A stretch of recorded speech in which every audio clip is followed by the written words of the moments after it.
Welcome to Immigration Quicktake. This is Ellie Rutledge with the American Immigration Lawyers Association. Despite an immigration judge granting a detained mother asylum this week, she continued to be held in Artesia because ICE reserved appeal, meaning a potential for an additional 30 days in detention. Here to discuss the situation is the client's pro bono lawyer and AILA member, Kim Hunter.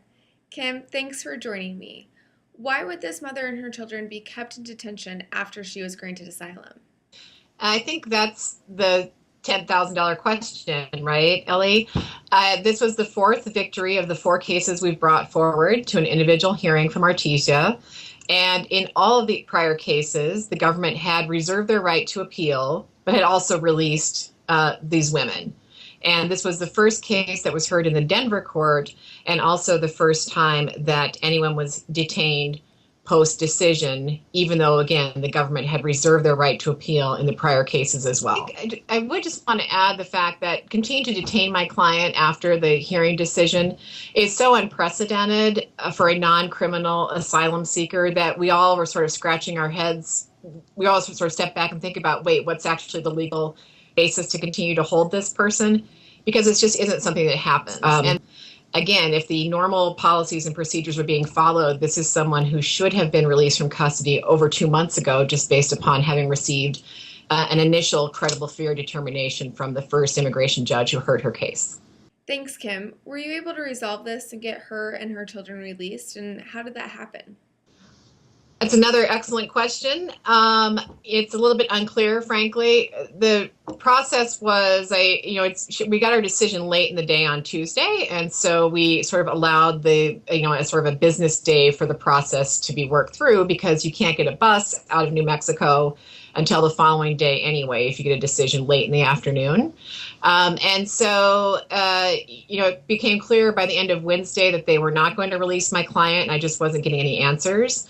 And so as of Thursday, we started with the aid of other AILA attorneys and primarily the aid of other AILA attorneys, right? Just trying to push every button that we could within EOIR and within DHS. And so at whatever behind the scenes, email chains, whatever worked, and my client was cleared for release at the end of the day yesterday. Also, DHS formally notified me that they were withdrawing any right to appeal. So her decision is now completely final. AILA volunteers have been 4 for 4 on asylum hearings. What has the process of volunteering in Artesia and seeing these successes been like for the volunteers? Yeah, well, I mean, obviously it's very satisfying and it's very rewarding. And at the same time, you just I can't help but think about all these women and children who were deported before we even got there, right? I mean, the women who were rushed through a process and being deported in an average of 8 days before AILA attorneys and other volunteers showed up en masse, right? So I think it does reveal the lie of the administration's argument that these families are not refugees. Because again, as you stated, we're 4 for 4 on taking cases to their individual final hearings before the immigration judges. And so I really encourage people, if you don't have asylum experience or you don't speak Spanish, if you're able to provide financial support so that others can go, this really has been a grassroots effort, and it's been an effort of largely solo small practice attorneys.